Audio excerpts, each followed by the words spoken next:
Kottoor A Kunhikkanna സ്മാരക വായനശാല and ഗ്രന്ഥാലയം ഓണോത്സവം സംഘടിപ്പിച്ചു. സമാപനം കുറിച്ച് നടന്ന സാംസ്കാരിക സമ്മേളനം കണ്ണൂർ സർവകലാശാല ഭൗമശാസ്ത്ര വിഭാഗം മേധാവി ഡോക്ടർ ടി.കെ. പ്രസാദ് ഉദ്ഘാടനം ചെയ്തു. കോട്ടൂർ എ കുഞ്ഞിക്കണ്ണ സ്മാരക വായനശാല ആൻഡ് ഗ്രന്ഥാലയം ഓണോത്സവം നടത്തി. വായനശാല പരിസരത്ത് നടത്തിയ ഓണോത്സവ പരിപാടികളിൽ കുട്ടികൾക്കും മുതിർന്നവർക്കുമായി വിവിധ കലാകായിക മത്സരങ്ങൾ സംഘടിപ്പിച്ചു. വീടുകളിൽ പൂക്കള മത്സരവും നടത്തി. അടുപ്പുകൂട്ടി പായസം വെപ്പ് മത്സരം ഏറെ ജനശ്രദ്ധ ആകർഷിച്ചു. ഓണോത്സവത്തിന് സമാപനം കുറിച്ചുകൊണ്ട് നടന്ന സാംസ്കാരിക സമ്മേളനത്തിൽ പി.വി. അർജുൻ സ്വാഗതം പറഞ്ഞു. Ward councillor K C. അജിത അധ്യക്ഷയായി. കണ്ണൂർ സർവകലാശാല ഭൗമശാസ്ത്ര വിഭാഗം മേധാവി ഡോക്ടർ ടി.കെ. പ്രസാദ് സാംസ്കാരിക സമ്മേളനം ഉദ്ഘാടനം ചെയ്തു. പൊതുവെ പറയാറുണ്ട്, ഈ രംഗബോധമില്ലാത്തവൻ കോമാളിയാണ്. ഓരോ സദസ്സും ഓരോ കൂട്ടായ്മയും വ്യത്യസ്തമാണ്.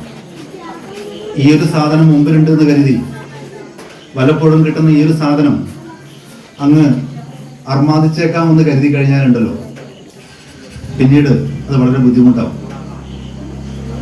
നമ്മൾ കഴിഞ്ഞ കുറേ ദിവസങ്ങളിലായിട്ട് നമ്മൾ ഇവിടെ നടക്കുന്ന പരിപാടികൾക്കൊരു പ്രത്യേകതയുണ്ട്. ബാക്കി എല്ലാ ആഘോഷങ്ങളിൽ നിന്ന് ഓണത്തെ വ്യത്യസ്തമാക്കുന്നത് ആ ഒരു വ്യത്യാസമാണ്. അതിന് കാരണം എല്ലാ ആഘോഷങ്ങളുടെയും പ്രത്യേകത അത് ആളുകളെ ചേർത്ത് നിർത്തും എന്നുള്ളതാണ്. ആളുകളെ അങ്ങ് ചേർത്ത് പിടിക്കും.